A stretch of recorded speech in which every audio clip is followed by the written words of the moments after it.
Já pode começar. Boa noite a todas e todos. Boa noite. Eu devo começar esclarecendo que eu não sou um especialista em China. Eu sou apenas uma pessoa que tem uma certa curiosidade pelo que acontece lá, uma curiosidade decorrente, evidentemente, da importância que a China tem no mundo e, de certa maneira, para as nossas próprias vidas, né?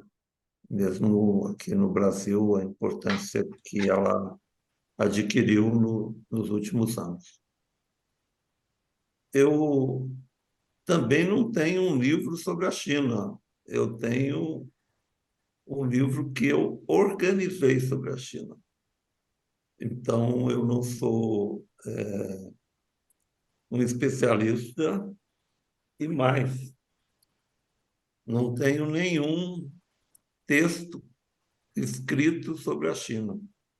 Eu não me arrisco a entrar numa seara, né, onde contamos com excelentes especialistas e que eu seria aí apenas um diletante.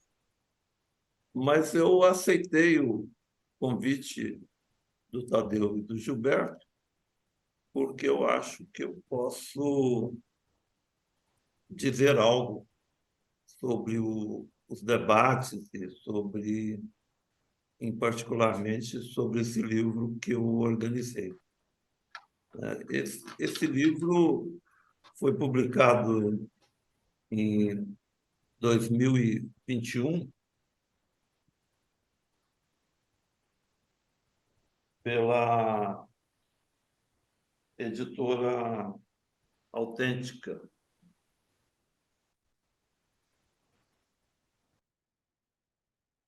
E ele foi o primeiro volume de uma coleção que eu sou o organizador e que hoje já conta com 7 livros lançados, né? A maioria de autores brasileiros, mas também tradução. Nós traduzimos um livro do Frederick Jameson, né, sobre arqueologias do futuro, um dos livros recentes dele. E era uma coleção pela qual eu fui convidado pela diretora da Editora Autêntica, um pouco por conta do meu trabalho como editor do site A Terra é Redonda, né? Ela queria que a coleção tivesse uma certa sintonia com o que é feito nesse site, que é uma preocupação em divulgar temas contemporâneos de uma forma que seja acessível para um público amplo, mas que guarde o rigor da vida acadêmica, o rigor do trabalho universitário.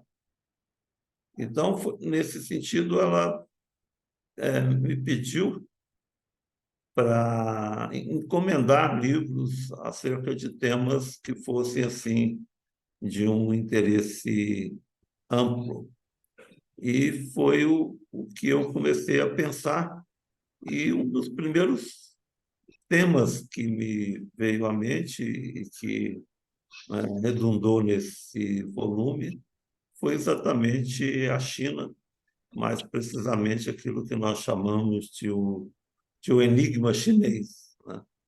Eu imaginei que aquilo que me interessava pessoalmente também haveria de interessar um público mais amplo, que revelou de certa forma acertado, porque o livro teve desde então um desempenho razoável aí em termos de vendas e de repercussão, né?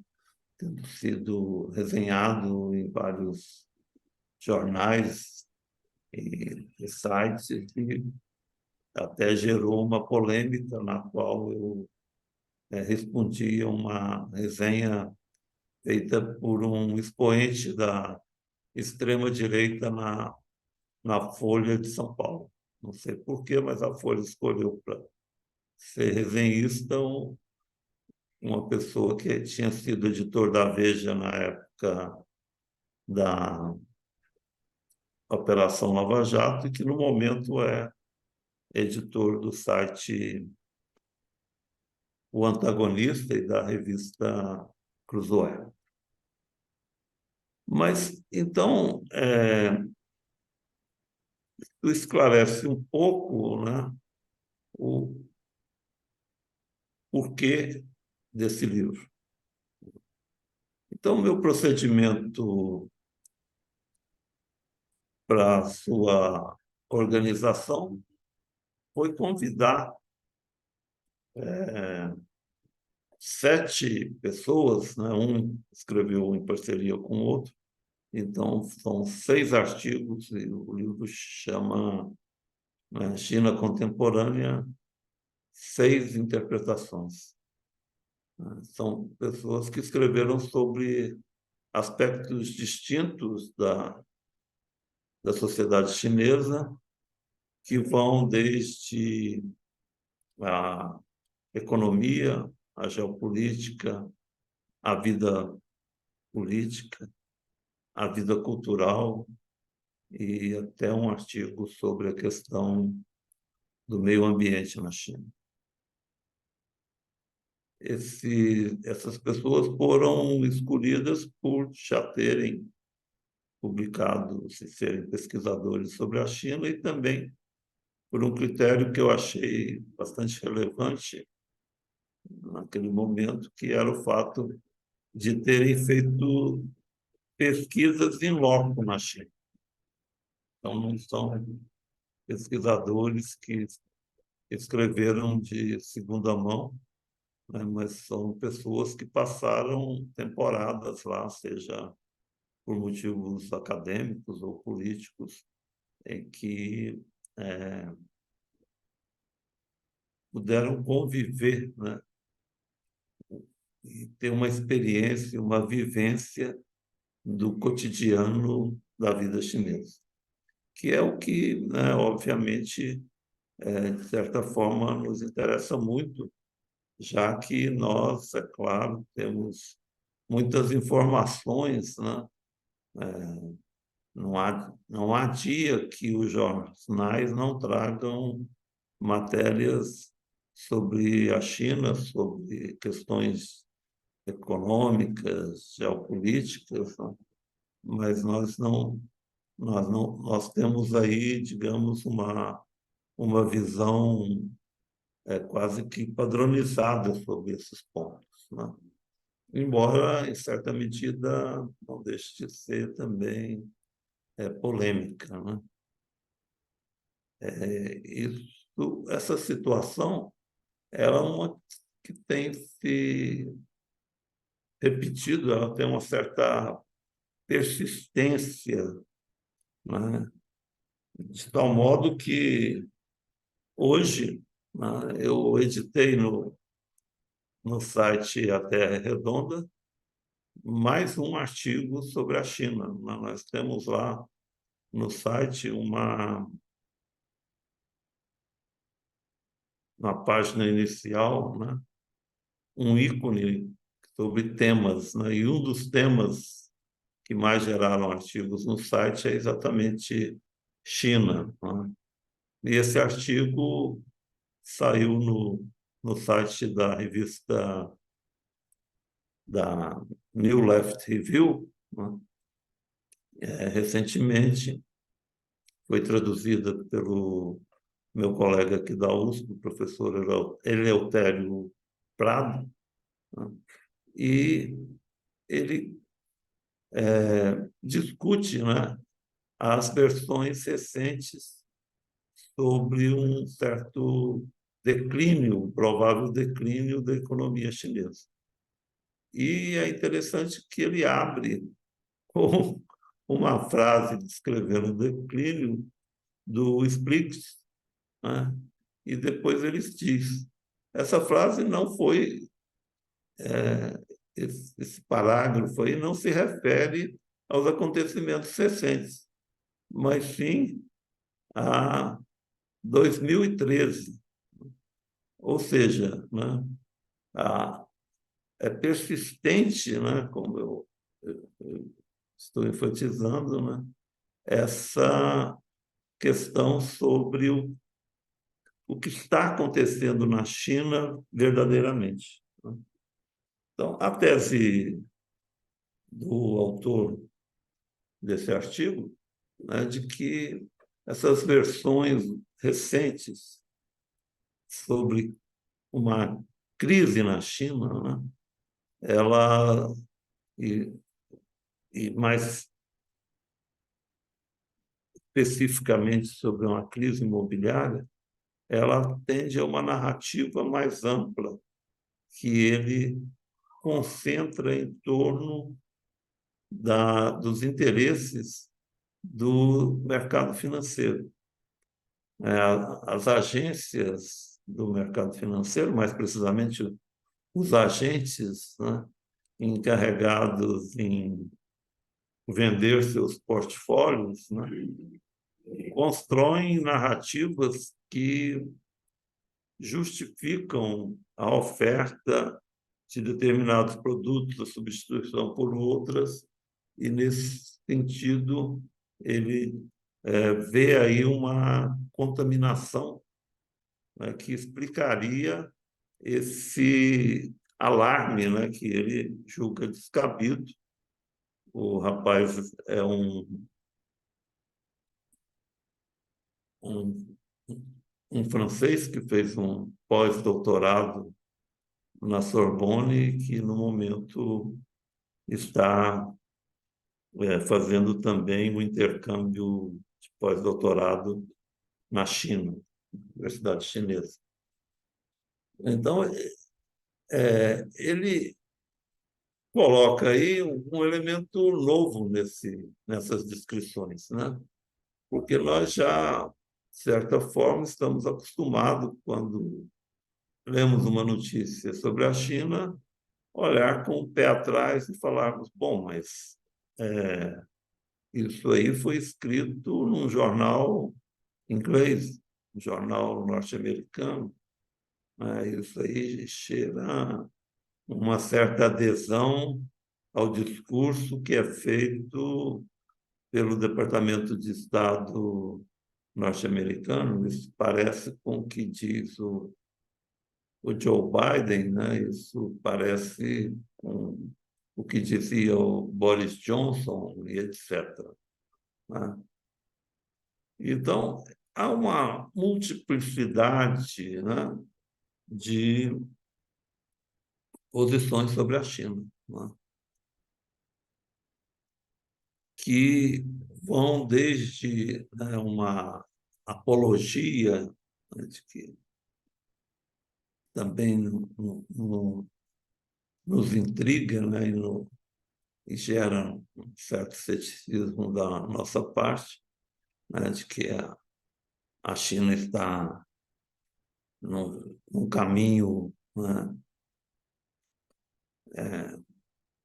que está levando, né, diria até exagerando em uma metáfora, né, levando ao paraíso, ou ao socialismo, né, mas que é contrabalançado por essas outras informações. Então, nós ficamos assim sem bases para entender isso, né? Então, foi por conta disso, né, eu digo aí, então, da atualidade dessa minha preocupação, que eu pensei em organizar esse livro para trazer para o leitor brasileiro, a de uma forma organizada, as posições sobre isso. Quer dizer, e as posições brasileiras. Mas essas posições brasileiras, obviamente, né, são posições que incorporam, refletem, né, o debate internacional. Né? Um dos autores desse livro, Elias Jabbour, né, logo depois escreveu um artigo com um livro com Alberto Cantalice, né, sobre a China, um livro que saiu pela Boitempo e é um campeão de vendas, né? Nesse pequeno livro que eu organizei, ele escreveu um artigo com outro autor, um outro colega dele, mas já citava a sua convergência com as ideias do Cantalice, que é um italiano. Né? Então, né, e mais recentemente, o próprio Jabbour prefaciou uma tradução de um livro de uma alemã, Isabella Weber, né, que foi publicado aqui, traduzido pela Boitempo, e que foi um livro publicado na Alemanha, mas que teve sucesso, sobretudo quando saiu nos Estados Unidos. Então, esse debate brasileiro, que é muito informado, muito sintonizado com o debate mundial, e inclusive sintonizado com o debate chinês. Né?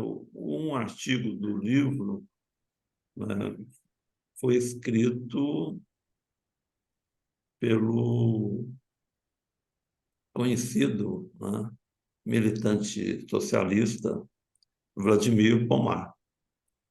O Vladimir escreveu dezenas de livros sobre a China. Ele morou lá, né, durante o exílio, né? Só retornou depois da anistia, né? E tinha, né, como era então dirigente do Partido Comunista do Brasil, contatos, né, com a, o partido, contatos mais íntimos com o Partido Comunista Chinês, embora depois que ele retornou ao Brasil, ele aderiu ao PT, né? Quando o PT foi fundado, e foi inclusive o coordenador da campanha do Lula em 1989. Né? Depois também na campanha o coordenador do programa da campanha de 94. Então, o artigo do Vladimir é muito interessante porque ele apresenta para o leitor brasileiro o debate entre os economistas chineses, que é uma coisa também que a gente fica pensando, não, mas, né? É uma decisão monocórdica do Xi Jinping, né? Ele mostra como, né, há um profundo debate, né, entre os teóricos da economia chinesa e os políticos, né, sobre os caminhos que a China deve trilhar. Né? Esse também é um dos assuntos do livro da Isabella Weber, né, ela procurou mostrar por que a China não adotou as terapias de choque neoliberais, né, e mostra como isso passou também por esse debate. Então, são questões que, de certa forma, né, nos levam a ter uma visão mais complexa, né, menos simplista do, do desenvolvimento da China, né, e que um ponto que eu considero crucial é que todos esses autores que escreveram textos nesse volume, remetem, direto ou indiretamente, à história da China. Não só a história da China após 1949, quando a China busca enfrentar o domínio estrangeiro já na década de 20, né, com o Kuomintang, mas até mesmo momentos da China imperial e até mesmo, né, da constituição da sociedade chinesa.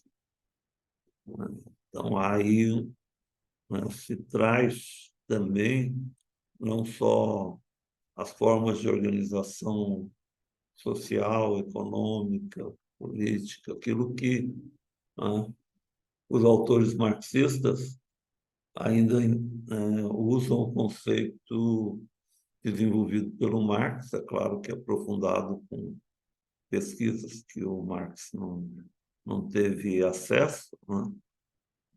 Mas a intuição do Marx sobre a sociedade chinesa, de certa forma, era mais que intuição também, porque o Marx leu, né, e pesquisou o que estava disponível na sua época, né, que é o modo de produção asiático, né?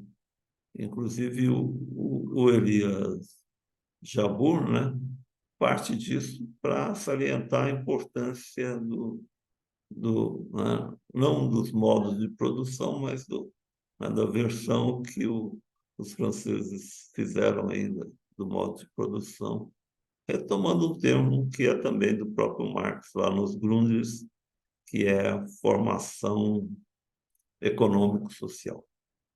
Então, qual é a especificidade da formação econômico-social da China, né? E isso, né, abarca desde a organização comunitária, como é a produção no campo, que era predominante antes dos anos 60, né? E como era essas relações sociais e também culturais, o que passa aí pela dimensão, digamos, religiosa, né, dada aí pelo confucionismo, mas também, em certa medida, todos ressaltam a importância do Lao Tse, né, que muitos veem ainda como uma influência importante no marxismo chinês, né? Isso é perfeitamente possível, né? Porque nós sabemos que, né, o marxismo se constituiu como uma tradição a partir da Segunda Internacional, né? De certa forma foi aí codificado pelo Engels, né, que ainda estava vivo nessa época, né? O Engels sobreviveu por 12 anos à morte do Marx e se disseminou pelo mundo. E nessa disseminação, ele foi, de certa forma, mesclado, né, com culturas locais e também com pensamentos oriundos, né, de outras vertentes, seja das lutas sociais, sejam das culturas locais, sejam religiosas, culturais, etc. Então, nós chegamos aí, né, a, digamos assim, ao momento em que, né, vocês já estão pensando nele, tá nos prolegômenos e não chega lá, né? Então, vou tentar falar um pouco sobre os conteúdos, né, que eles podem ser, de certa forma, né, elencados, né, por meio de diversas contraposições, né? Uma delas, né, mais, digamos assim, polêmica no campo da esquerda, né, sobre o caráter da sociedade chinesa, né? Alguns, né, procuram usar para a China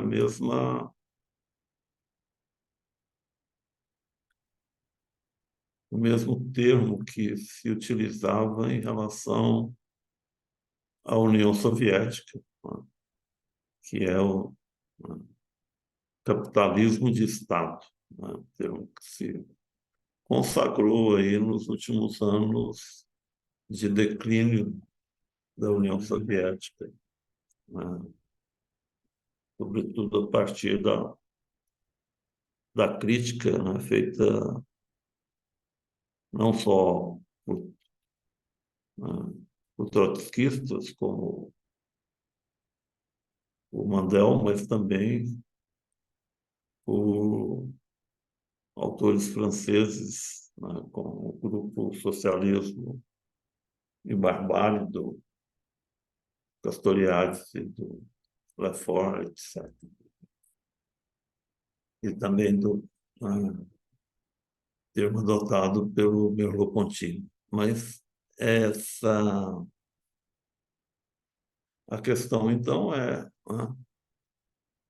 qual é, né, objetivamente, né, a formação econômica da China? É um capitalismo de Estado, né, ou é uma sociedade de mercado, né? Em geral, né, ao longo desse livro que eu organizei, há alguma convergência, né, acerca desses pontos, na recusa dessa dicotomia, né? Quer dizer, os autores tendem a adotar um termo que os próprios chineses usam para designar a sua sociedade, que é a de socialismo de mercado. Bom, a questão do socialismo de mercado, ela está, de certa forma, intrinsecamente ligada ao fato de que a China promoveu, né, não só, né, reformas, né, a partir de 1978, comandadas por Deng Xiaoping, né, mas também ela abriu-se, né, para um intercâmbio maior com a, a economia, que naquele momento tinha uma inflexão que nós designávamos na época por globalizada. Então, essa dimensão, ela é ao mesmo tempo geopolítica, porque a China, percebendo o enfraquecimento da União Soviética, né, e, de certa forma, se aproximando dos Estados Unidos, ali, né, as relações entre a China e a União Soviética não eram boas desde 1960, quando tiveram um entreveiro, né, sobre fronteiras lá na, na região da Manchúria, né, até uma ameaça de guerra, né, que ela depois vai se buscar aí, né, uma aproximação de início diplomática com os Estados Unidos, a famosa visita do Kissinger depois do Nixon a Pequim, né, e que assumiu um caráter de uma parceria econômica duradoura. Foram muitos anos em que, né, a China complementava a economia americana e essa parceria explicava o dinamismo da economia mundial, né, buscando, né,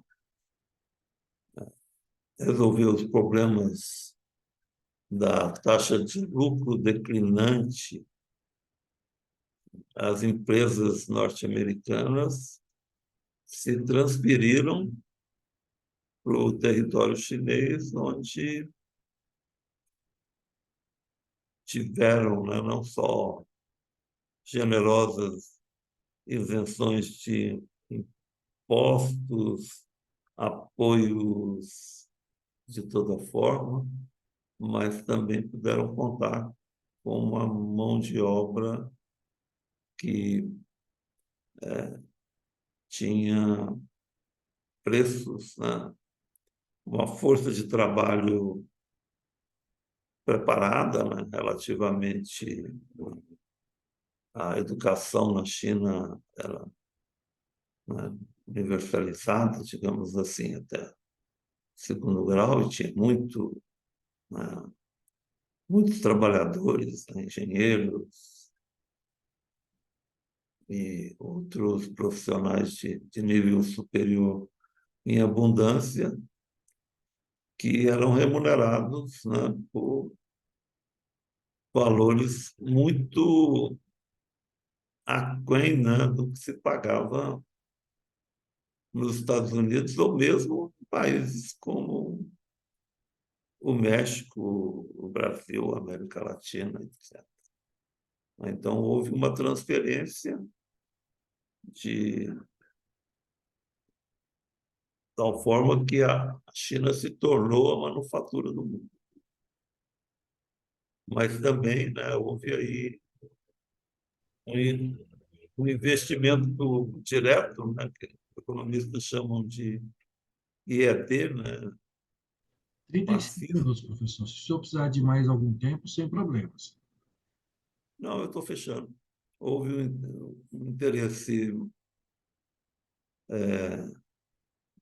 mas, massivo, né, em aplicações, né, econômicas que acabaram levando, né, a uma situação no qual a China se tornou não só a manufatura do mundo, mas ela exportava para os Estados Unidos e, com isso, de certa forma, permitia, ao mesmo tempo que a taxa de lucro das empresas americanas se mantivesse num patamar elevado e que os preços se mantivessem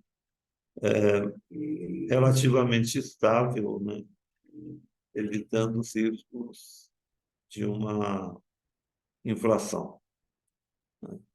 Essa situação, no entanto, né, como, né, todos nós sabemos, se modificou nos últimos anos, especialmente depois da posse de Donald Trump, né, porque o Trump foi eleito, em parte, com a palavra de ordem, né, em que os empregos deveriam voltar para os americanos.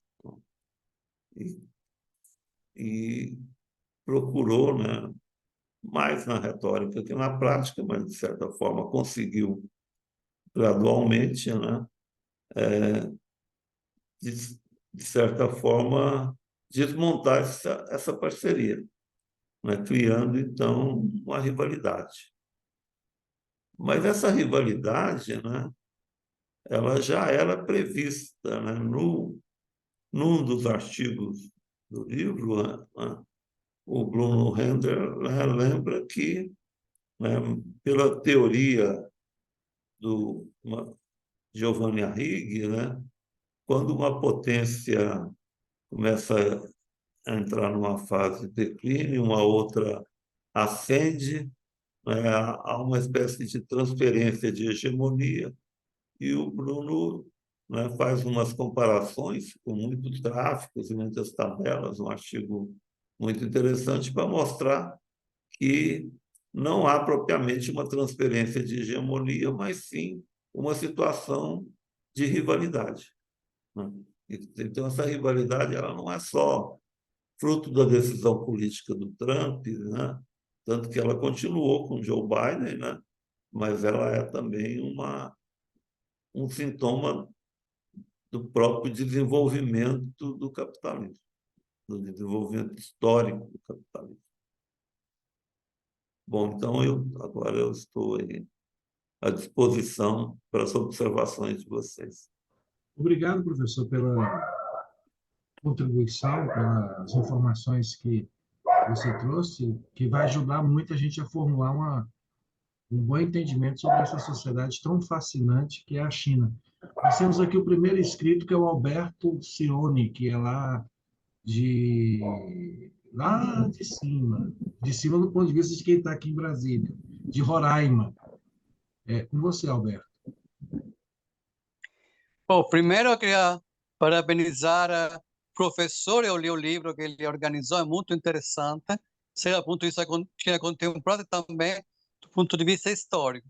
Mas, assim, limitando o aspecto mais contemporâneo, acho interessante algum aspecto, assim, o bom relacionamento que tem entre o Vaticano e a China, que foi confirmado seja pela recente viagem do Papa Francisco na Mongólia, onde ele também teve um encontro com os cardeais Taiwan e Hong Kong, se falando para o povo chinês, né, que ia ser bom católico, bons cidadãos.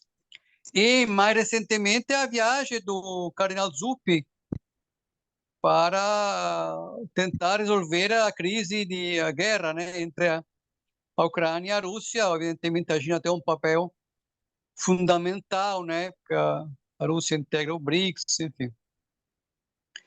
E, assim, em perspectiva,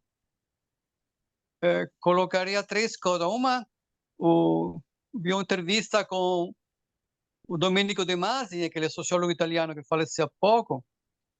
Ele estava prevendo que em torno de 2025 a China será a primeira no mundo em nanotecnologia. Outra, sim, entrevista aqui com o Lia Jabot, que participou do livro.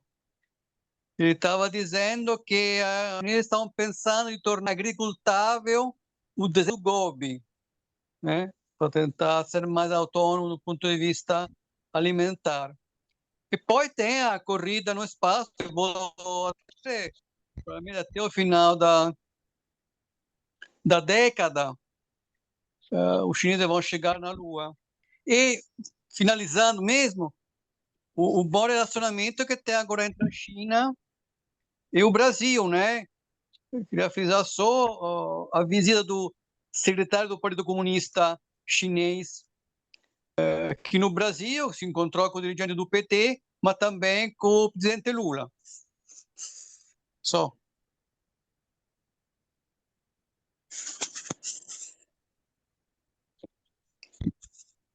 Vocês preferem que vários façam perguntas e eu comente ou eu responda uma a uma?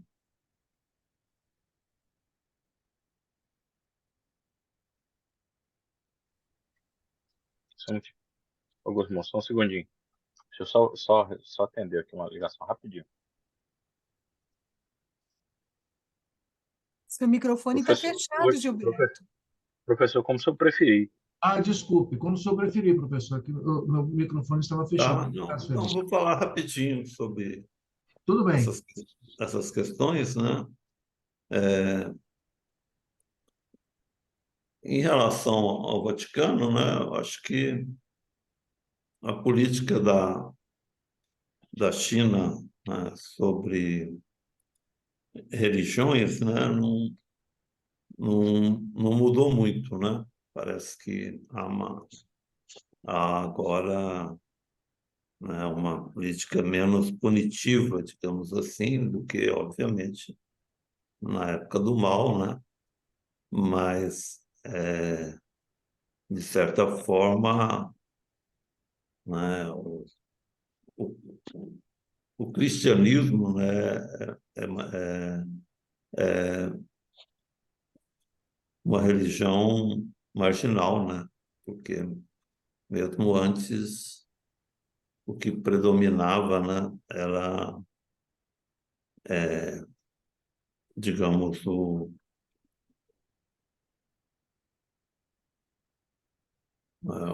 budismo, né, e o taoísmo, mas e o confucionismo, né, as religiões predominantes.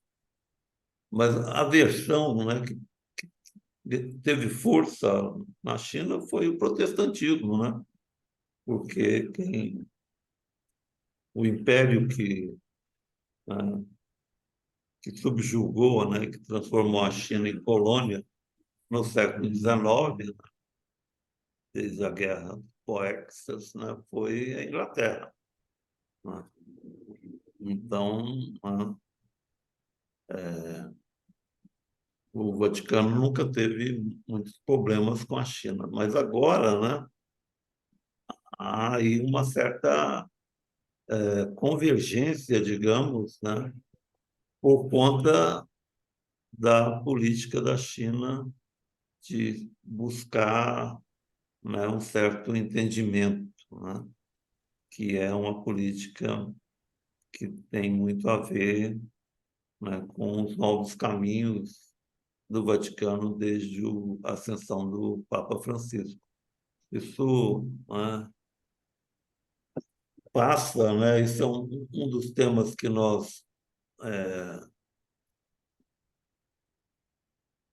podemos perceber lá no livro que eu organizei, né, da preocupação da China, né, e não se colocar, mesmo quando, né, ela adota políticas que tecnicamente são imperialistas, né, como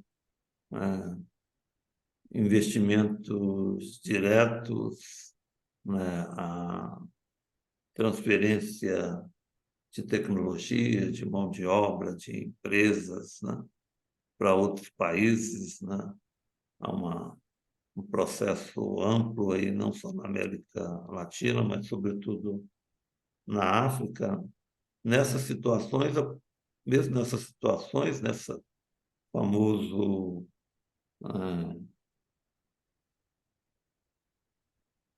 política, né, o projeto Cinturão e Rota, né, eles procuram evitar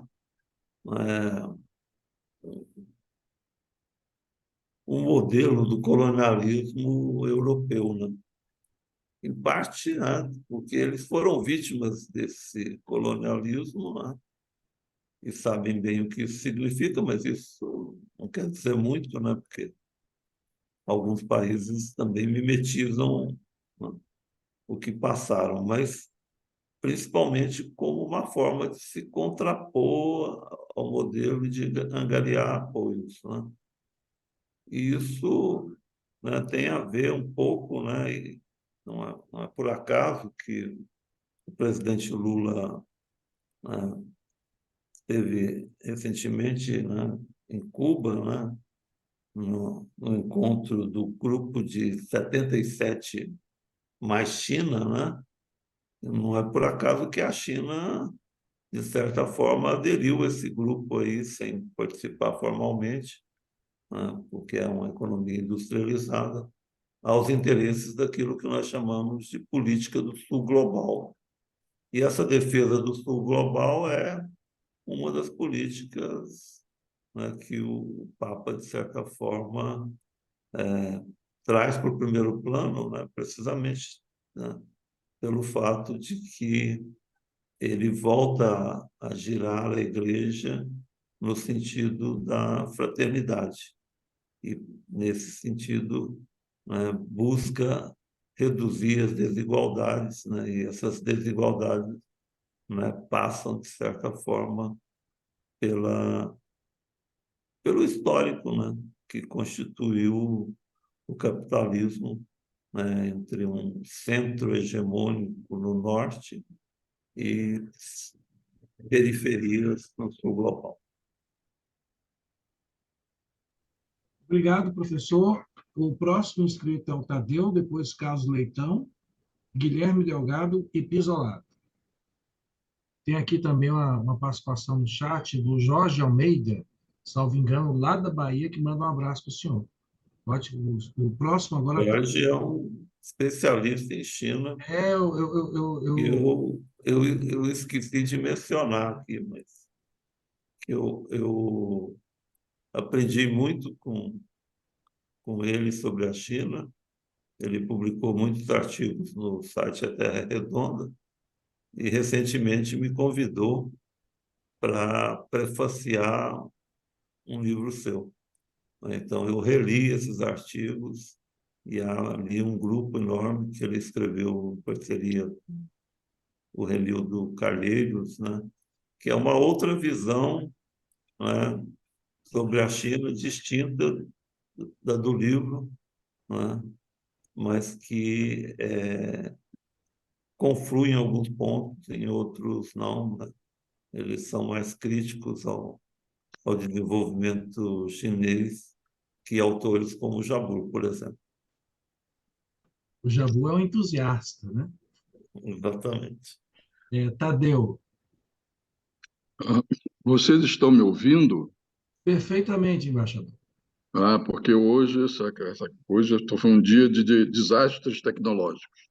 Eu queria apenas manifestar assim, minha profunda alegria, realmente, de estarmos tendo essa oportunidade de ouvir o Ricardo Mussi falando sobre a China, falando sobre muito mais do que sobre a China, e nos dando, acho que, uma aula magistral. Então, eu queria prestar essa homenagem ao Ricardo. Agora, em termos assim, quer dizer, um pouco biográfico, uma notinha um pouco biográfica. Houve um momento da minha atividade profissional que eu trabalhava como subchefe de uma das divisões do Itamaraty que cuidava da Ásia. E eu cuidava a divisão na qual eu exercia a subchefia, cuidava de China, né? E eu tive a oportunidade uma vez fui à China com uma delegação brasileira relativamente grande, pequena para as que de hoje, mas naquela época, né?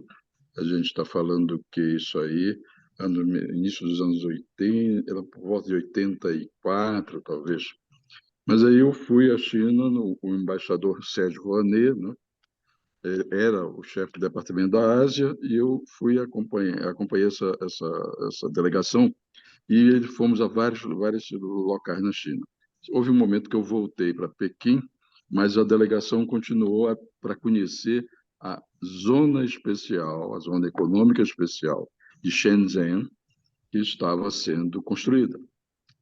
Então, a nota biográfica. Eu não fui a essa parte de Shenzhen, não conheci, mas a chefe da divisão, a minha superior hierárquica imediata e uma grande amiga, ela foi, e depois ela até escreveu uma tese, aquelas teses do curso de altos estudos do Itamaraty sobre China. E a tese era muito interessante, muito informativa, era aquele momento, né? A China em plena transformação, o maoísmo, né, absolutamente desestruturado, o projeto encarnado pelo Deng Xiaoping, né, surfando.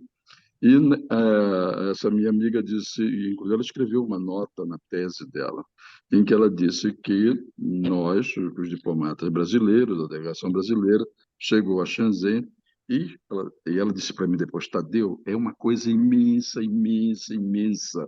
E eles estão construindo, é um alambrado que não termina, uma coisa que não termina nunca. E nós fomos lá num pedaço lá do alambrado e fomos a como havia um diplomata chinês que falava português perfeitamente bem e que ninguém mais falava chinês na delegação. E, então, de repente, os brasileiros viram um senhor bem idoso, agarrado no alambrado, chorando, chorando fortemente, falando.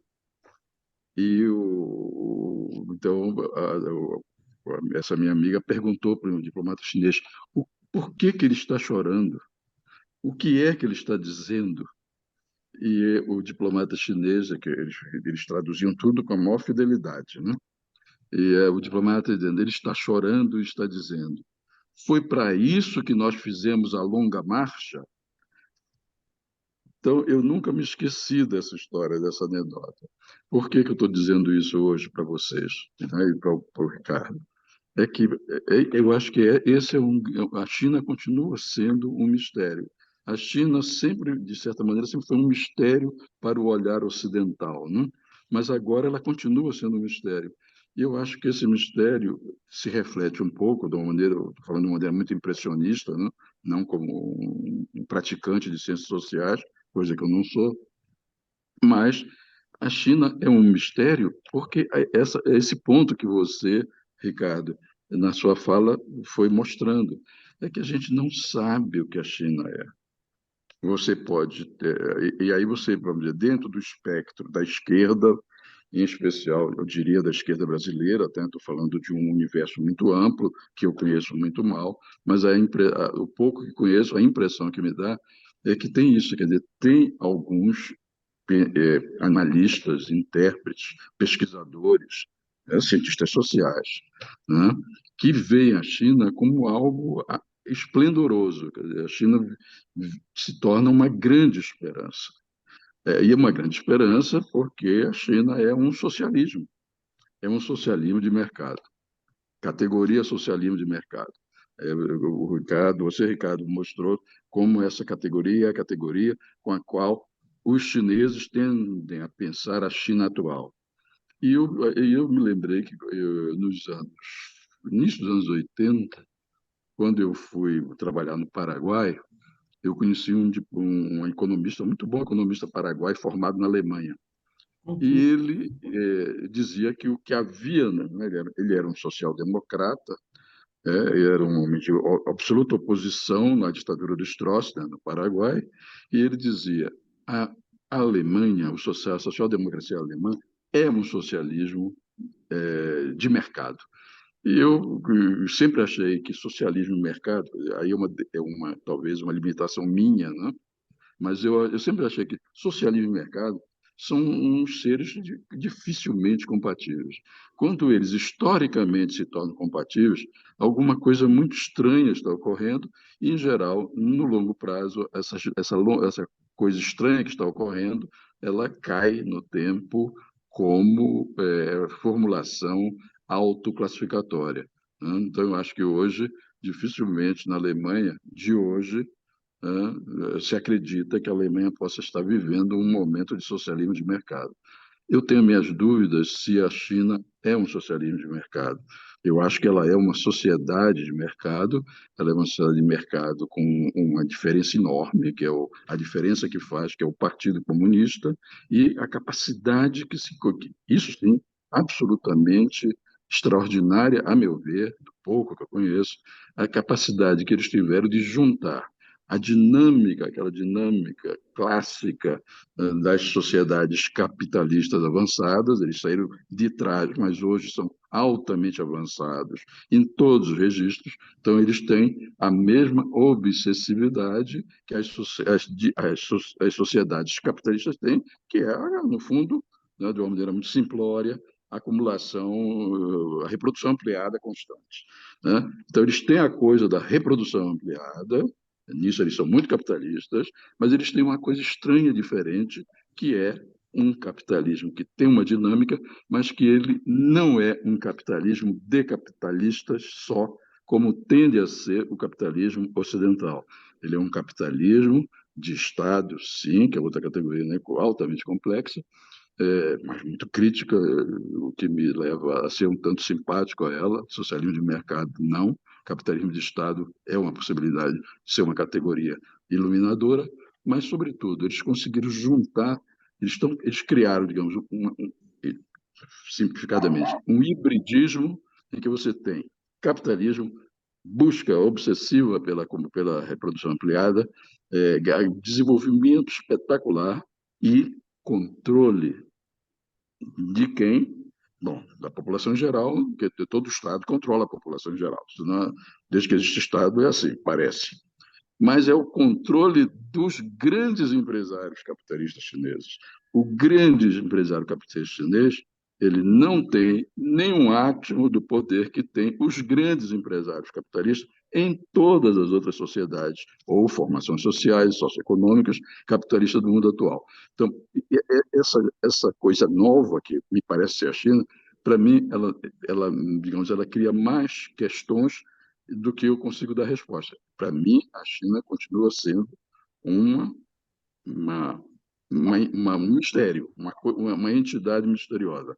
Agora, uma coisa importante: o que foi feito do maoísmo? O que foi feito da grande revolução cultural chinesa? Eu acho que isso a gente hoje percebe pelos maoístas sobreviventes, sobretudo os maoístas sobreviventes que pensam a coisa maoísta, embora talvez tenham até deixado de ser maoísta. Eu me refiro muito particularmente a esse pensador francês, que é interessantíssimo, que eu estou lendo um pouquinho, e que é o Alain Badiou, em que ele diz: quando acaba a grande revolução cultural proletária, o capitalismo se instalou, a coisa mudou mesmo. E nisso, embora o Badiou tenha, né, a sua formulação, uma formulação que não prima, digamos, pelo que a academia preza mais, uma coisa mais organizada, mais composta, ele é muito crítico e sai realmente das trilhas e dos trilhos, mas eu acho que ele aponta para uma questão. Me parece que enquanto não se elucidar realmente o que é que sobrou do maoísmo, enquanto houver gente que chore pensando na longa marcha, fizemos a longa marcha para isso, eu acho que a gente tem uma questão em aberto. Desculpa eu ter falado tanto. Mas, ó, uma vez mais, Ricardo, felicíssimo de ter tido a oportunidade de vê-lo, felicíssimo de ter tido a oportunidade de escutá-lo. Bom, agradeço, Tadeu. Próximo, Carlos Leitão.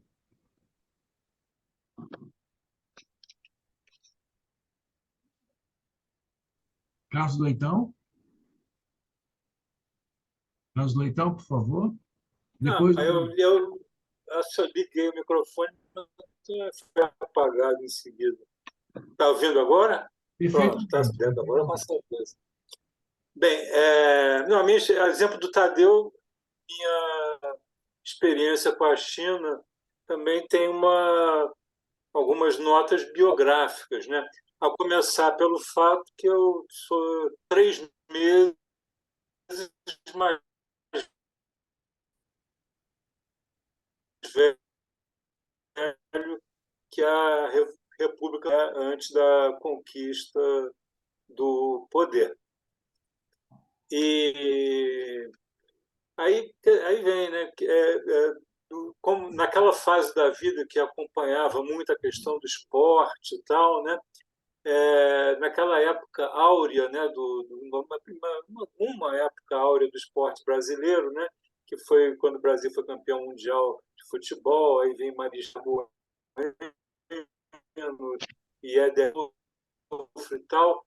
o Brasil foi campeão mundial em 59, exatamente porque a União Soviética, que seria a campeã, já havia derrotado o Brasil, os demais países e tal, perdeu por WO por ter se recusado a enfrentar a China lá, República da China, né, denominada República da China, lá do Chiang Kai-shek, né, numa época em que a República Popular da China, com mais de 1 bilhão de habitantes, ela não existia no cenário mundial ocidental, né, digamos assim.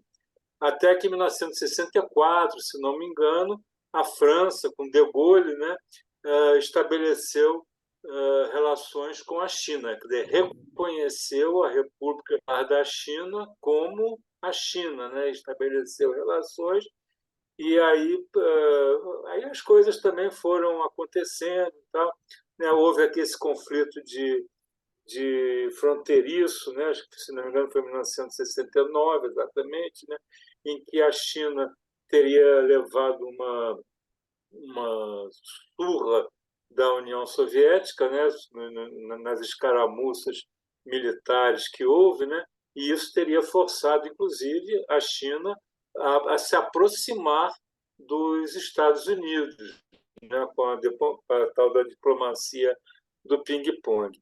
Mas a China é assim, absolutamente desconcertante, realmente. Né? Eu também, ainda nas notas biográficas, né? Em 1966, quando eu estava no antigo curso científico, meu professor de matemática, que era um simpatizante do Partido Socialista Brasileiro, né? Parece que ele tinha até uma militância lá, que na época, já na clandestinidade não, mas não já tinha sido proscrito, né, como todos os partidos, pelo golpe de 64. Ele assim, navegando naquela onda, né, que se tinha, que numa disputa hegemônica mundial, né, os Estados Unidos estariam em decadência, né, e o cenário mundial, né, a hegemonia mundial, seria disputada entre a União Soviética e a China, né? Então, pegando um pouco aquele preconceito ocidental, né, que dava uma certa preferência, né, à União Soviética por causa de uma cultura dominante mais europeia, e a China, aqueles vistas, né, por absoluto desconhecimento geral, né, como uma horda de bárbaros. Né? Aí ele disse, isso estávamos em plena Revolução Cultural, e ele disse em sala de aula que os otimistas, né, deveriam aprender russo, né, porque numa perspectiva de que seria a Rússia esse país, a União Soviética, né, esse país hegemônico, né, e os pessimistas mandarim. Quer dizer, foi alguma coisa surpreendente, né, para mim, lá pelos 16 anos, né, 16, 17, ter visto a China ser falada naquele contexto todo como um país que viria, né, estaria nas cogitações de ser o que futuramente, presencialmente, quer dizer, desde esses últimos anos, né, a China realmente, vaticínio aí do meu professor, e tornou-se essa grande potência mundial. Mas o que acho que um aspecto que me interessa assim, mais é na questão da relação da China com os vizinhos. Né? Ontem, por exemplo, né, eu ainda não vi nada, qual foi não li nada sobre a repercussão do encontro do Vietnã, que esteve, né? E eles se encontraram. Mas eu me lembro que na guerra do Vietnã, né, aquela capacidade de resistência do Vietnã, do povo vietnamita, né, era decantado assim, em prosa e verso, dando como exemplos, né, inclusive a resistência secular, né, que eles tinham de resistência à China, né? Quer dizer, o grande império limítrofe com o Vietnã e ao qual o Vietnã sempre resistiu e parece que bem com sucesso, né, em alguns conflitos bélicos que teria havido aí no passado entre os dois países, né? E também já na época da guerra americana no Vietnã, né, quando havia um apoio firme, né, da União Soviética ao Vietnã, né, ao Vietnã do Norte, né, e enquanto que a China parece assim que não intervinha muito naquela guerra, né? E logo após a vitória, né, do Vietnã, né, a unificação do Vietnã, e tal, quando já pontificava também o Camboja lá com aquele regime do Khmer Vermelho, lá do Pol Pot e tal, foi o exército e que se dizia, né, que era apoiado, era de linha chinesa, né, seria apoiado pela China e tal, foi o exército do Vietnã que deu lá no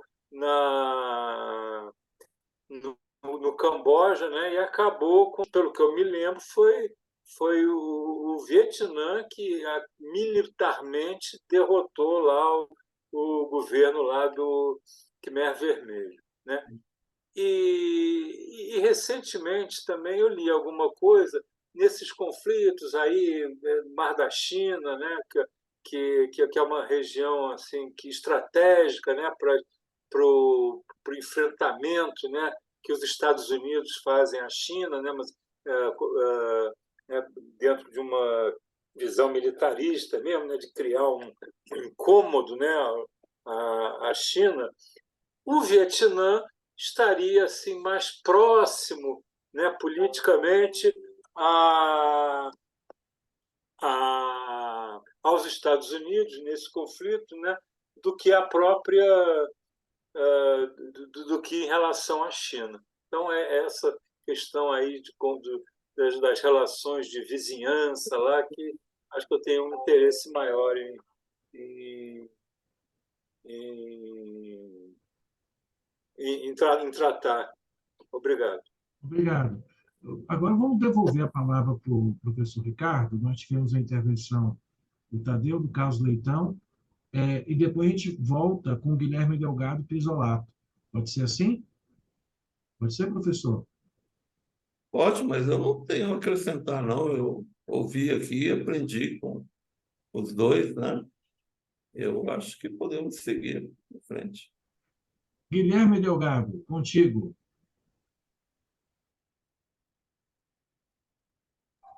Guilherme Delgado.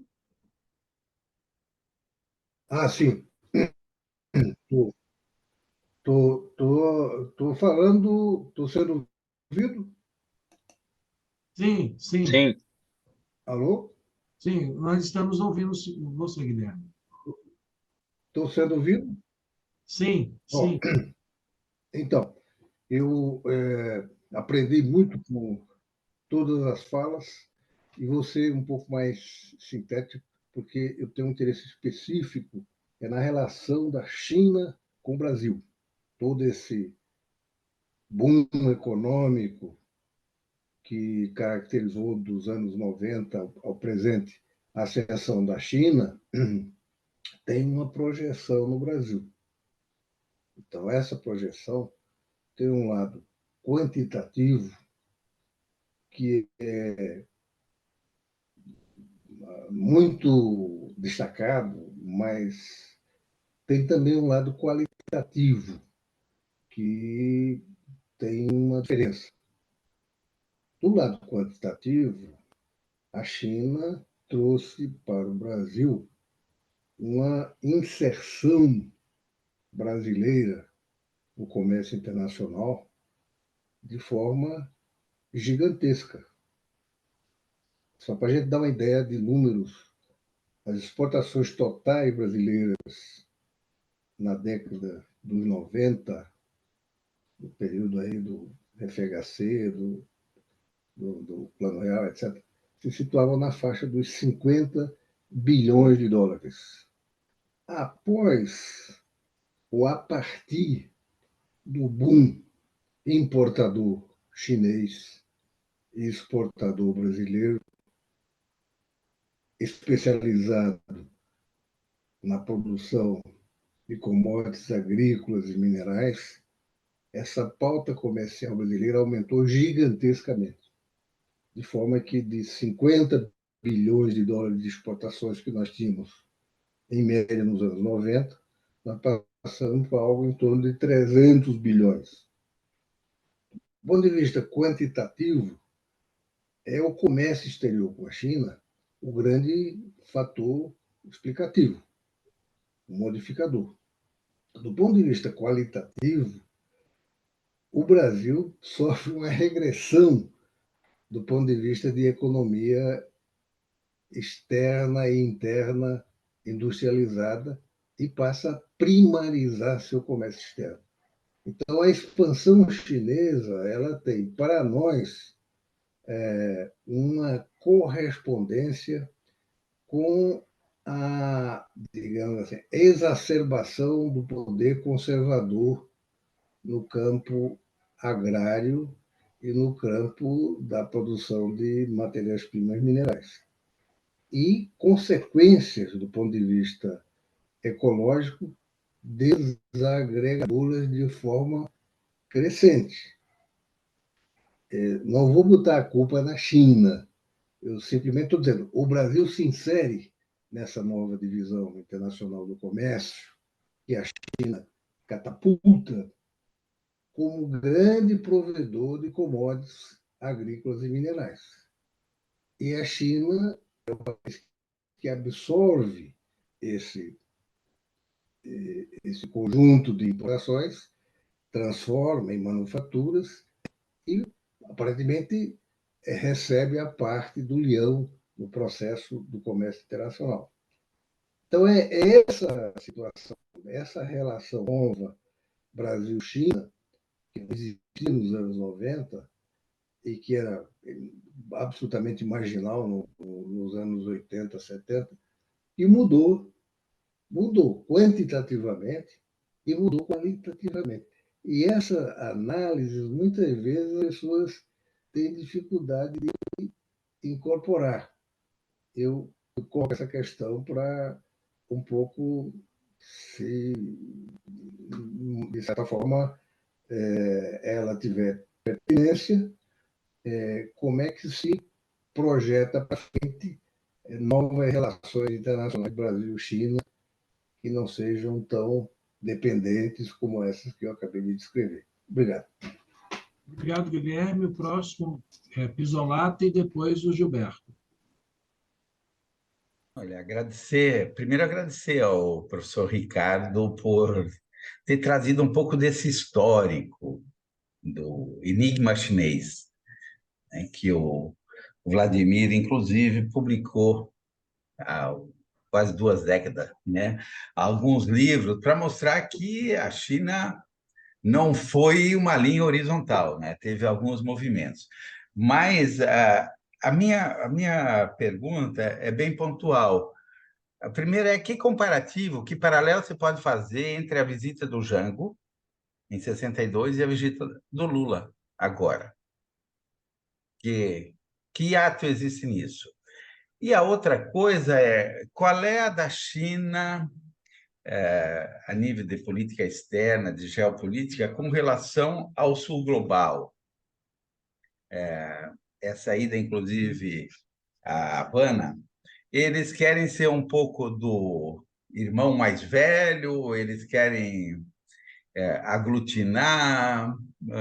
Qual é a jogada deles? Porque, além do Brasil, né, eles têm tido uma presença muito forte, né, na Argentina, em vários países da América Latina e na África, indiscutivelmente. Obrigado, Pizzolato. Próximo, Gilberto. Primeiro, o Guilherme tocou mais ou menos num ponto que é uma curiosidade que eu tenho, que tem a ver com um enigma brasileiro, vamos chamar assim, né? Esse boom que o Guilherme tão bem colocou, ele fortalece o setor mais reacionário e bolsonarista da sociedade brasileira, que está ali no centro-oeste, na região do agronegócio, mais atrasado, mais reacionário, que não vive sem um diálogo forte com o comércio da China.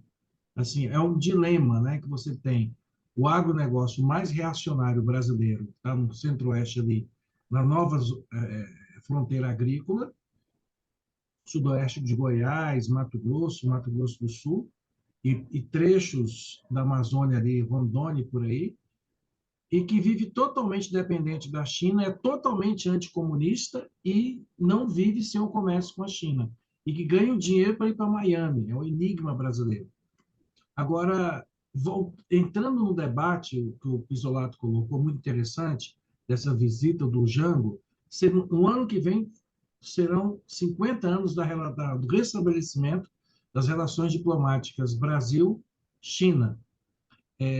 Como que a gente pode tirar proveito para construir uma relação de nova intensidade, nova qualidade, né? Tem agora montadoras chinesas se instalando no Brasil e que tem mudado um pouco,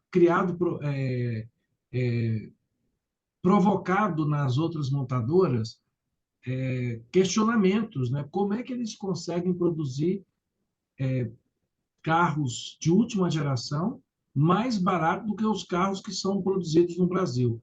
Isso daí.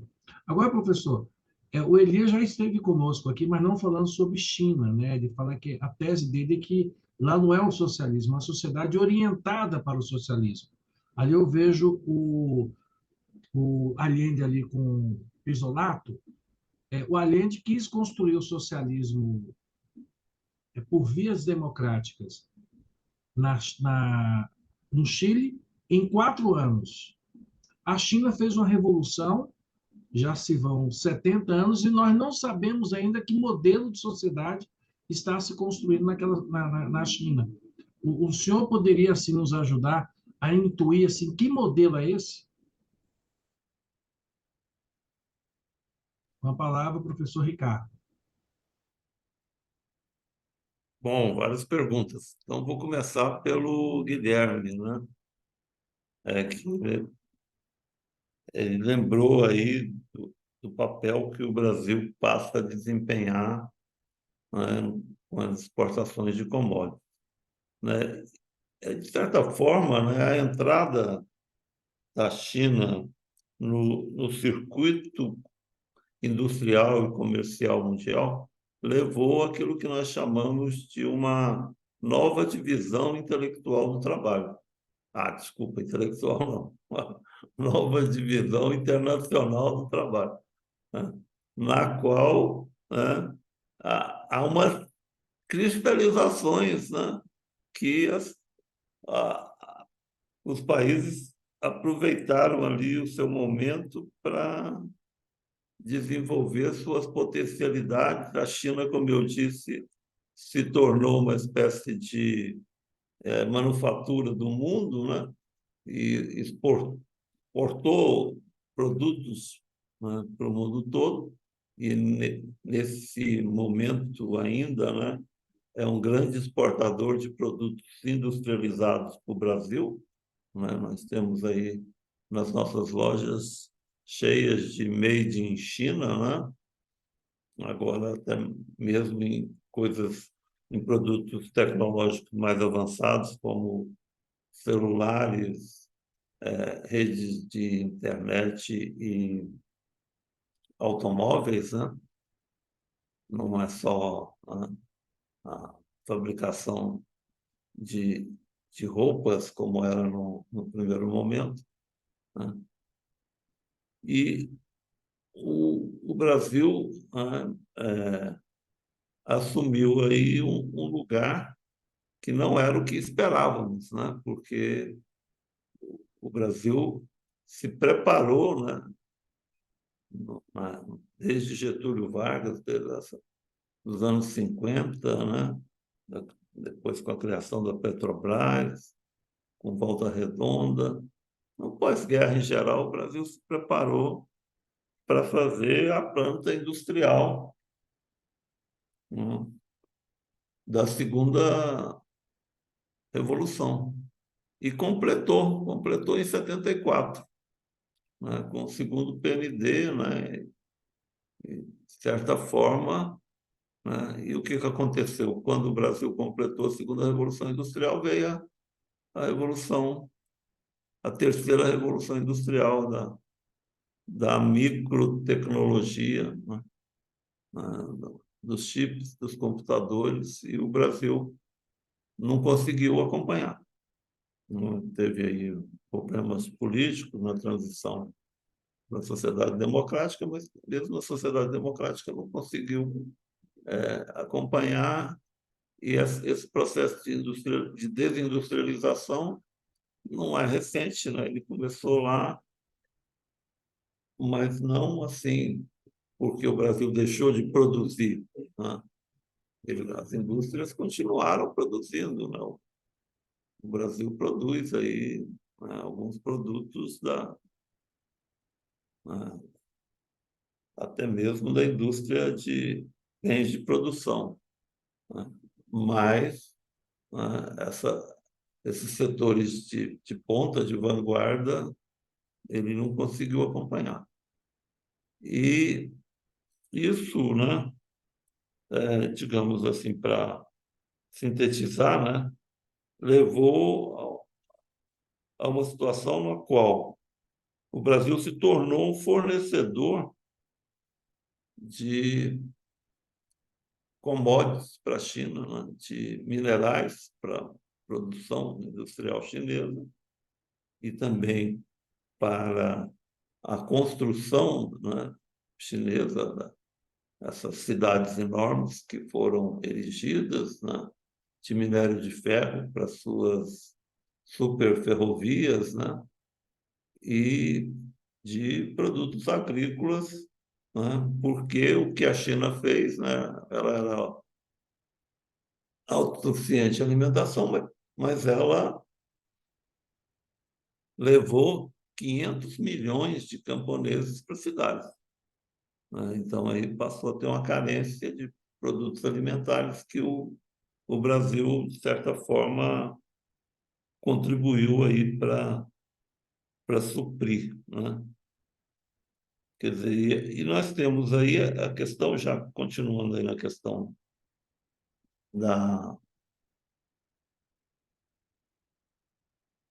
do agronegócio, né?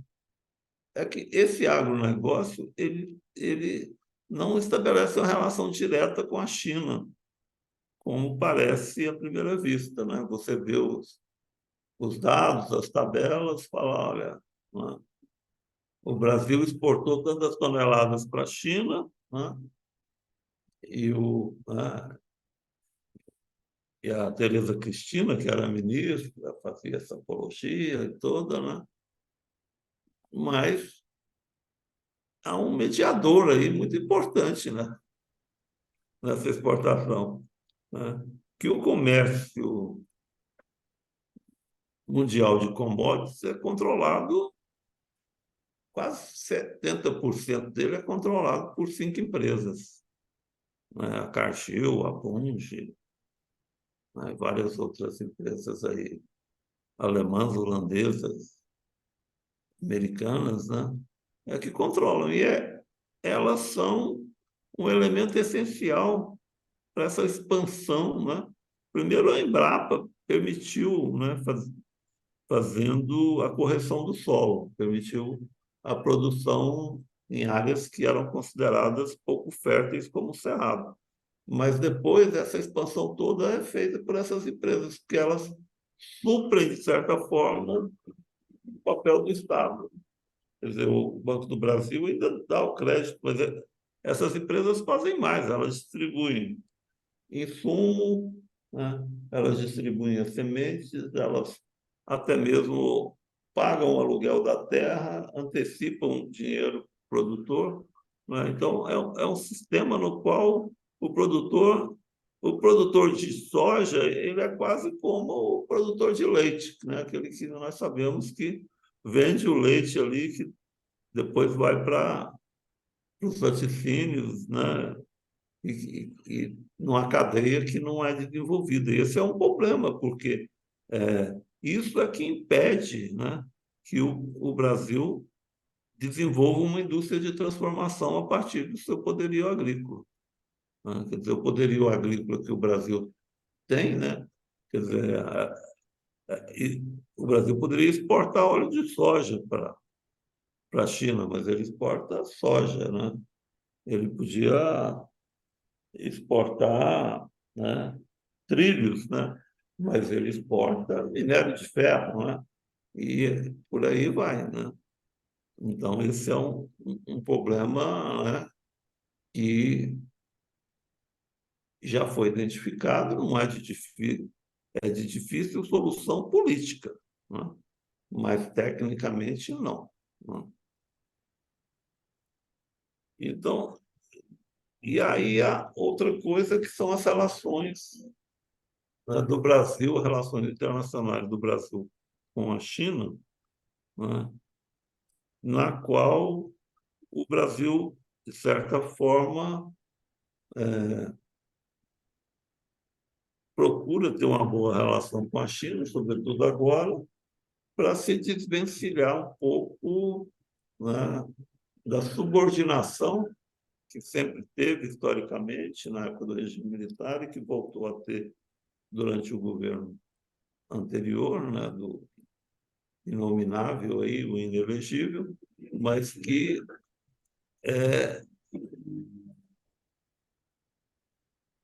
de subordinação aos Estados Unidos. Então, para equilibrar isso, se procura uma diversificação, né?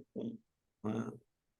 O Lula está procurando reativar aí, está parado o acordo Mercosul-União Europeia, né? Procura parcerias com a China, né?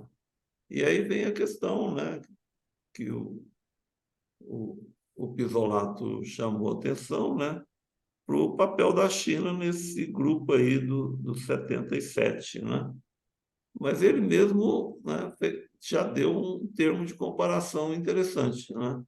A visita do João Goulart à China, né, quando houve, né, a tentativa, né, a renúncia do Jânio Quadros.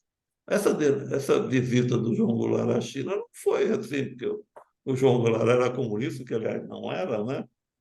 Era um fazendeiro, né, do Rio Grande do Sul, e um trabalhista, né? Mas ele foi à China a mando do presidente Jânio Quadros, né? Porque o Jânio Quadros, né, resolveu fazer uma política externa independente, né? Ele recebeu Che Guevara, Fidel Castro, né, no Palácio do Planalto, né? E, e buscou, né, fortalecer os vínculos do Brasil com o movimento que existia então, que era o grupo dos países não alinhados, né? Esse grupo dos países não alinhados, né, a China fazia parte dele, né? Quer dizer, eram os países que não estavam, né, um grupo que começou ali com Nasser no Egito, né? Vocês aí são embaixadores, entendem melhor que eu, mas, né, o, o, o grupo dos países não alinhados não, não queria ser satélite nem dos Estados Unidos, nem da União Soviética, né? E a China, de certa forma, buscou esse caminho aí também para, né, se desvencilhar um pouco da dependência que ela tinha da União Soviética e o Brasil dos Estados Unidos. Então, né,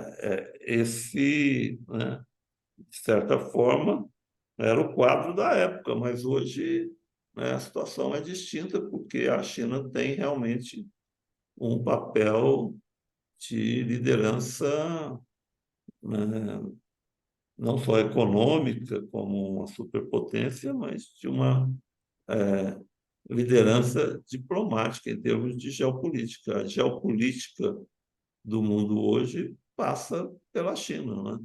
Inclusive, né, a Rússia só se mantém diante, né, do cerco que foi feito pelos Estados Unidos e pelos países da Europa, com os bloqueios, né, comerciais, financeiros, né, de toda a espécie que foram implantados.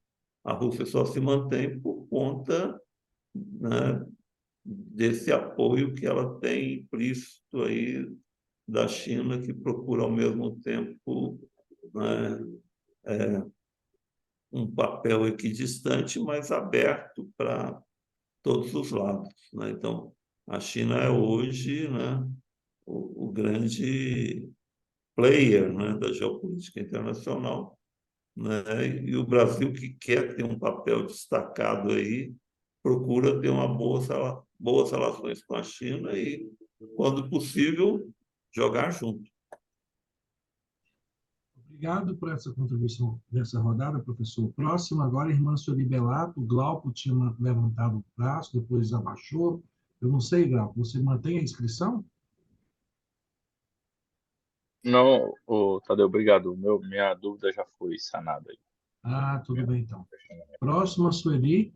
Eu fiquei curioso para escutar um pouco o Jorge Almeida. Se ele quiser se inscrever, esteja à vontade. Aproveitando que o Glauco fala também de Salvador, Sueli, contigo. A minha questão, professor, é muito simples, mas é um pouco intrigante. Eu vi alguns dias atrás os navios que partem do Brasil com o lítio, né? E o Brasil está entre os grandes produtores numa região de extrema pobreza, ali do Vale do Jequitinhonha. Isso incomoda saber que é sangrado dessa forma o solo com os minérios e vai para um país que também tem práticas contrárias aos direitos humanos. Isso não se corrige, não tem nenhuma relação, se coloca à parte toda a questão do trabalho escravo, não entra na contabilidade das negociações internacionais? É uma pergunta. Obrigada. Obrigado, Sueli. Jorge, você tem interesse em dar uma contribuição? Sendo provocado assim, eu não posso me recusar. Então, assim, primeiro, satisfação aqui estar ouvindo o Ricardo. Como ele falou aí, ele acabou de preparar aí um prefácio muito generoso para um livro que eu e o companheiro Elisiário escrevemos aí, e intitulado Turbulências e Desafios do Brasil e o Mundo na Crise do Capitalismo. E, então, agradecer aqui publicamente, né, essa oportunidade de vir aqui para ouvir. Segundo, veja bem, eu tenho pesquisado China há alguns anos, aí, eu acho que tem uns 10 anos aí que eu comecei a pesquisar a China, ainda sou ainda um novato aqui no termo de uma pesquisa da China mais contemporânea, né, porque a China lá do período maoísta, a gente que começou a militar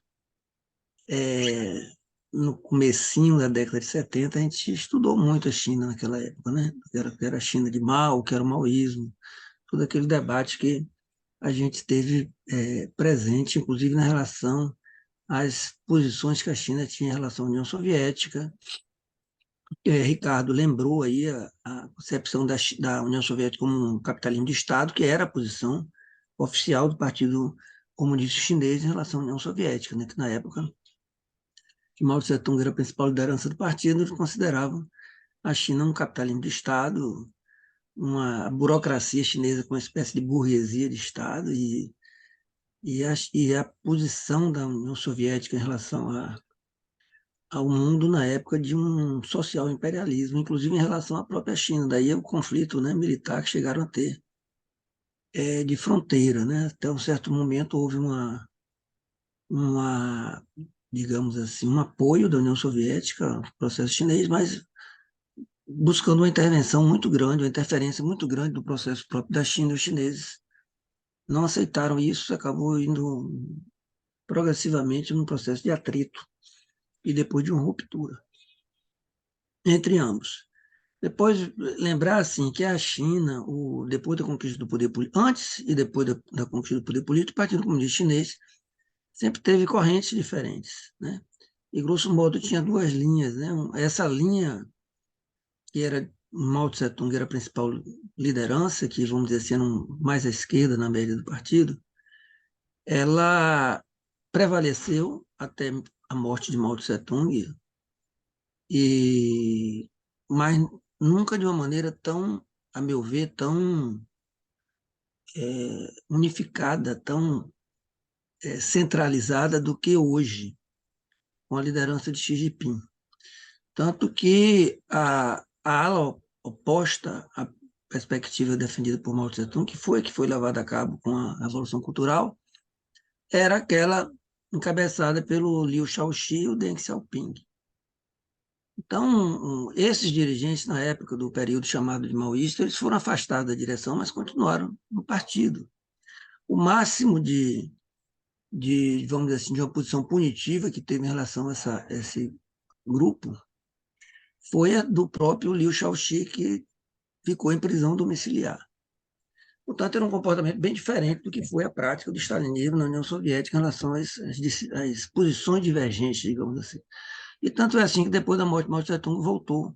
Essa corrente que tinha ficado afastada da direção voltou com tudo e acabou predominando no partido, que era essa visão de que era necessário o desenvolvimento das forças produtivas, inclusive utilizando dos mecanismos capitalistas de acumulação de capital e desenvolvimento de forças produtivas, importação de capital estrangeiro, que já existia antes, mas ficou, vamos dizer assim, minoritária e não foi colocada em prática. Depois da morte de Mao Tse-tung, essa posição acabou predominando. Para ser assim bem resumido, e foi essa que se desenvolveu. Então, não foi uma coisa que aconteceu de repente, ela já estava presente no partido, já existia uma disputa política em torno disso. Na minha interpretação, a China é um país capitalista, é um capitalismo de Estado, mas não é um país capitalista. Todas as relações sociais presentes hoje na China, elas se organizam em torno das relações capitalistas de produção. E, a partir de certo momento, na medida que a China alcança o desenvolvimento capitalista que alcançou e construiu fortes empresas do tipo monopolistas, estatais e privadas, a tendência é aquela que já estava demonstrada pelo marxismo, por Lenin em particular, desde o imperialismo, a etapa superior do capitalismo, que é a tendência de expansão do tipo imperialista dessas empresas. Não só com a relação, digamos, de intercâmbio desigual com outros países, especialmente aqueles da periferia, como também de exportação de capitais. E foi isso que passou a se desenvolver a partir, mais ou menos ali em torno do pico da crise mundial de 2008, onde essa extensão da China vai avançar. E depois, eu acredito que existe um período aí que demarca bem um novo contexto internacional que está entre 2014, mais ou menos em torno de 2014 e 2022, e passa a se desenvolver uma bipolarização interimperialista, que é como eu entendo que é esse o pano de fundo do processo de disputa geopolítica que está hoje a nível internacional. A meu ver, o ano de 2022 sendo um marco de consolidação desse processo. Então, é um pouco assim que eu vejo a posição da China, e a relação que a China tem com o Brasil é uma relação tipo imperialismo-dependência. Reforça o processo. Toda a relação de desenvolvimento das relações da China com o Brasil nos anos mais recentes é um tipo de relação que reforça a posição de dependência do Brasil a partir do estudo conceitual da teoria marxista da dependência. É um pouco assim como eu entendo esse processo mais recente que a gente tem vivido aqui no caso do Brasil. E mesmo agora, onde passa a existir um maior investimento chinês ou em infraestrutura ou agora com empresas que buscam produzir bens de consumo duráveis, como automóveis, etc., aqui dentro, não é diferente do processo de importação de capitais de empresas dos Estados Unidos, da Europa, depois do Japão, certo? Para o Brasil anteriormente. A tendência que fez com que grandes capitais foram para a China, fez com que esses grandes capitais imperialistas, inclusive, terem ido para a China, ela agora muda um pouco de rumo e vem da China para os países da periferia. E a tendência agora, com esse processo de bipolarização, com os bloqueios, sanções, etc., que passaram a se desenvolver, já começa um pouquinho antes do próprio Trump, e se reforça a partir do governo Trump, e continua com o Biden de uma forma mais dura ainda, não é? Ela, de certa maneira, força a China a procurar outros mercados, não somente para a exportação de suas mercadorias manufaturadas, mas também de seus capitais, como investimento, como financiamento. Por isso que eu acho que a tendência é a tendência de ampliar de haver uma ampliação, porque assim, os principais parceiros econômicos da China, inclusive receptores de capitais da China, até recentemente, eram Estados Unidos, Inglaterra e Austrália. Vejam bem, os países anglo-saxônicos principais aí no contexto internacional dessa aliança dos Estados Unidos.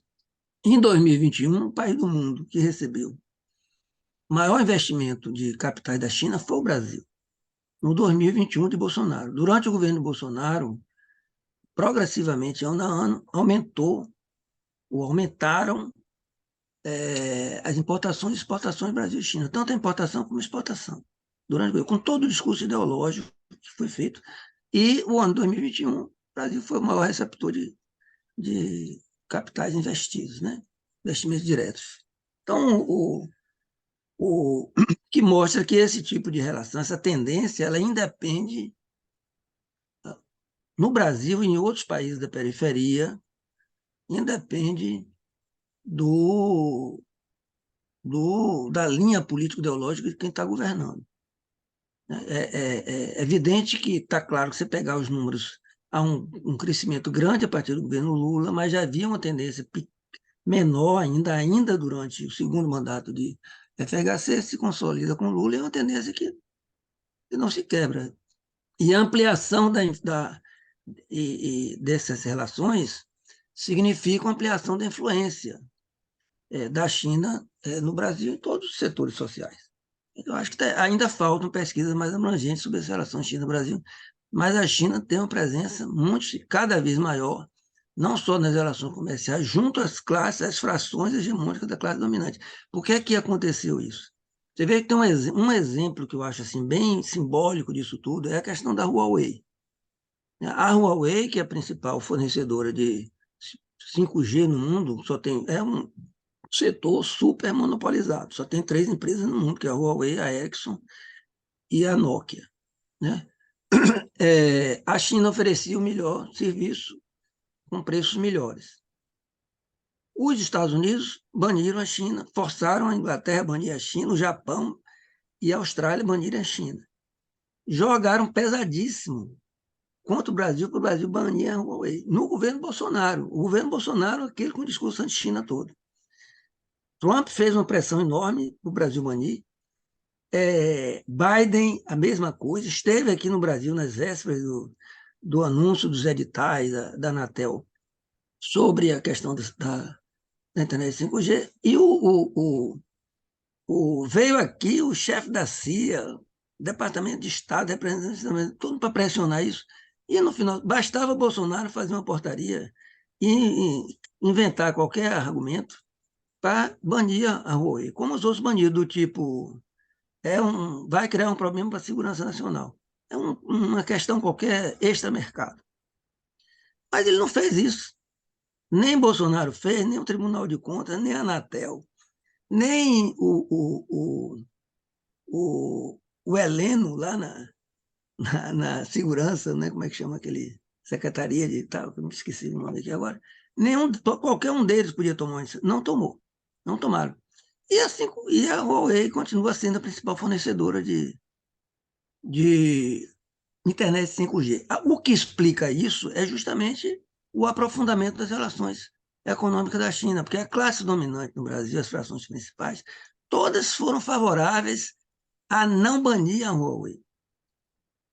O agronegócio, as 3 grandes multinacionais do setor de telecomunicações que estão no Brasil são estrangeiras, a Vivo, a TIM e a Claro, querendo a 5G da Huawei.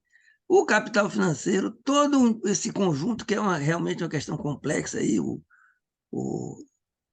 Múrcia aí lembrou a presença de uma série de empresas, inclusive dos Estados Unidos, europeias, em torno da questão do agronegócio, porque todos ganham com isso. O capital financeiro, inclusive estrangeiro, ganha com isso. E eles todos pressionaram para que isso acontecesse.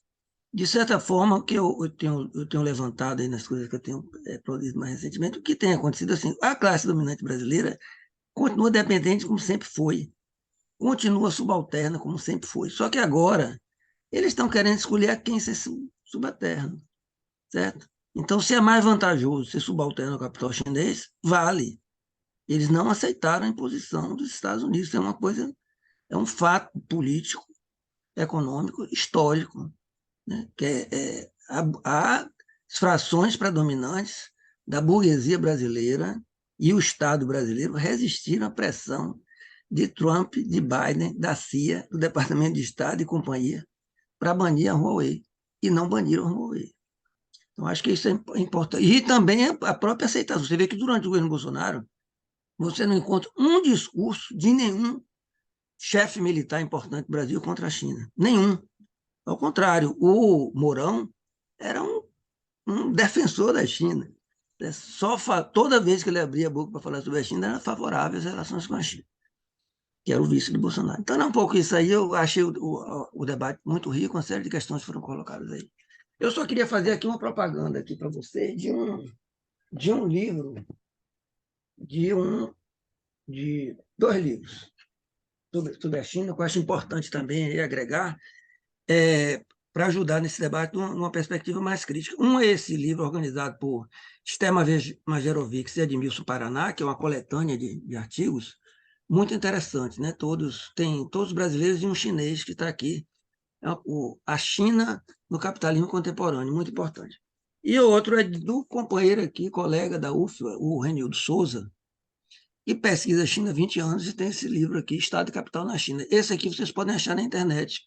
Está disponível, que é publicado pela editora da UFBA, e ele está disponível gratuitamente. Vocês podem, botando o título, o autor, vocês acham, e podem baixar gratuitamente, fazer um trabalho. Inclusive, esse foi publicado em 2018, certo? E Renildo, inclusive, está com outro livro já agora, no prelo, para ser publicado, que é justamente que ele faz um estudo comparativo entre a China do período onde Mao era principal liderança e o período atual de Xi Jinping. Bom, é isso aí. Um abraço, obrigado pela oportunidade aí. Acabei falando demais. Obrigado, Jorge. Professor Renato. Vou disponibilizar o link aí, tá? Do livro que o Jorge indicou aí agora para a gente. Já Vou disponibilizou. colocar aí no bate-papo. Já colocou no Vou bate-papo. mandar agora aí. Se puder colocar também no nosso grupo do WhatsApp, seria bom também, Glauco. Beleza. É contigo, e se puder aproveitar para fazer as considerações finais. Bom, eu queria só agradecer, né, a oportunidade de conversar com vocês, de entrar em contato com esse grupo, né, e de aprender mais sobre a China, né? O meu objetivo ao organizar esse livro foi, né, de certa forma, fazer com que as posições dos especialistas chineses sobre a China viessem a público de uma forma mais organizada, né? E como vocês puderam ver aí pela participação do Jorge, né? Esse é um debate que continua, né? E que tende a se aprofundar agora, né? Principalmente por essa nova conjuntura, né? da geopolítica, né, mas também do governo Lula, que desperta um interesse maior sobre a China, né? E eu acho que, apesar dessa existência desses autores todos aí, né, a universidade e a vida intelectual brasileira ainda está devendo, né, apesar da qualidade das contribuições, está devendo ainda maiores pesquisas sobre a China, né? Não, essas pesquisas ainda não têm, né, a, a massa, né, o volume, né, correspondente à importância que a China tem nas relações brasileiras, né? Então, ainda há muito, né, muita preocupação com a relação com os Estados Unidos, até mesmo com a Europa, mas, né, a universidade ainda não se voltou como deveria para a China. E já que o Jorge fez propaganda, eu quero fazer propaganda também aí.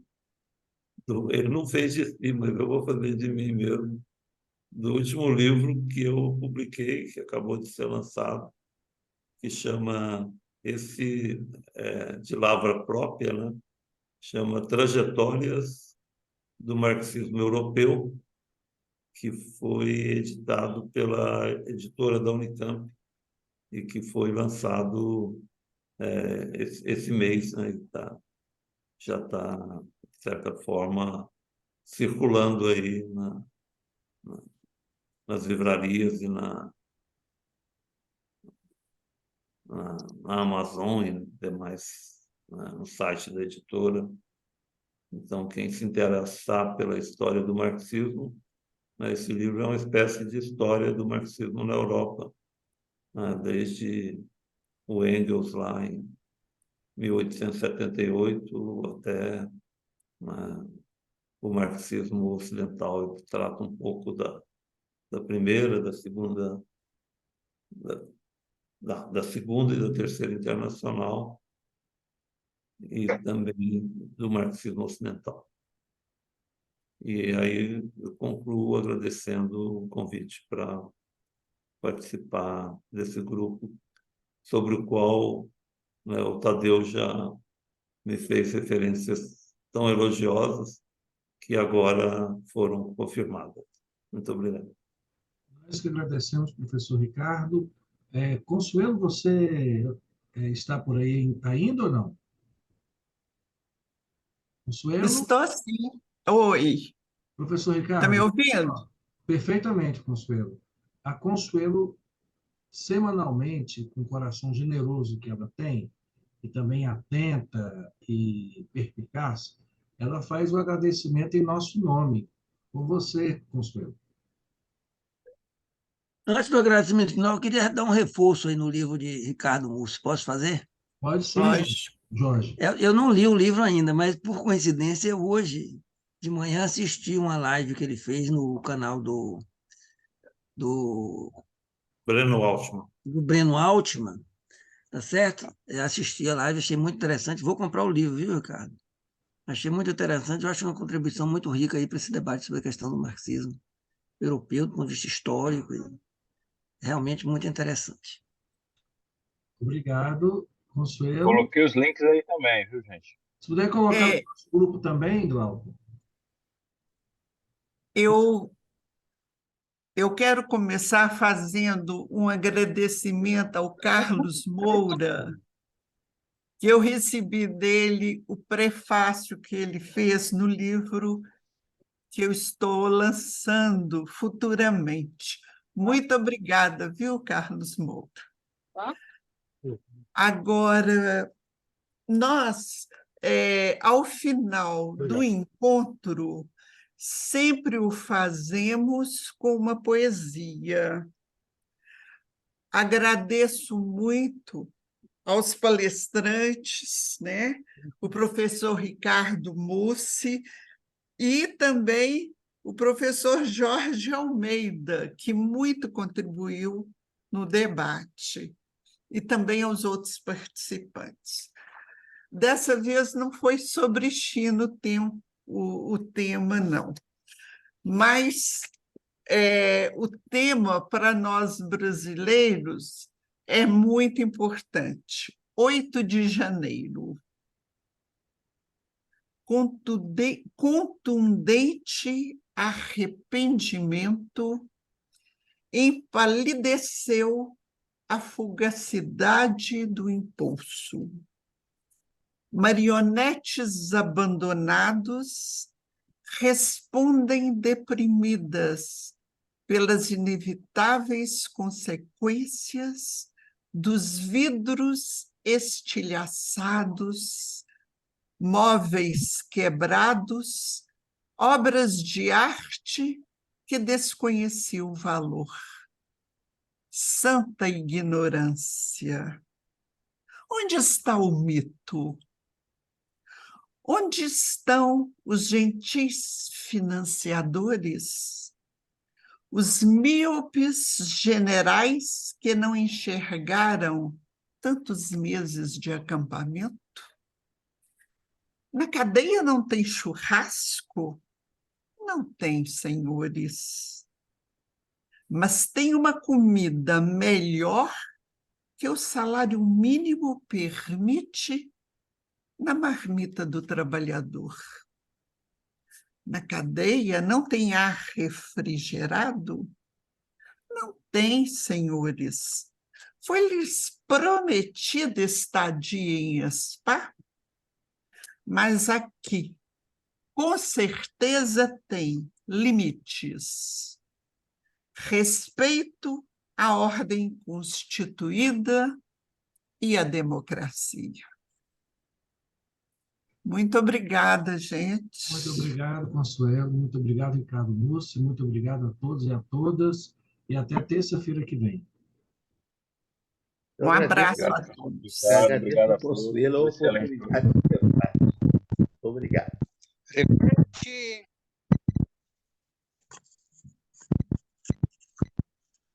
Também não tem Wi-Fi, né, Consuelo?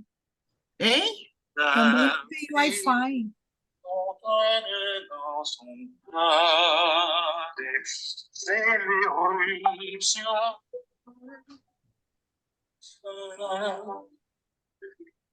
Une passée fait son table rase, pour l'esclave debout, debout.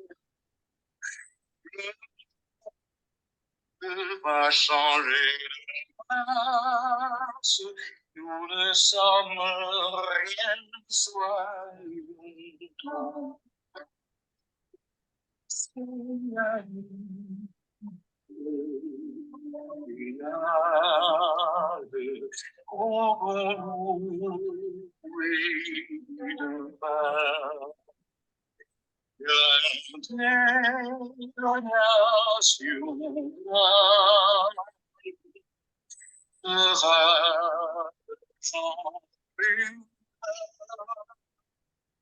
Sing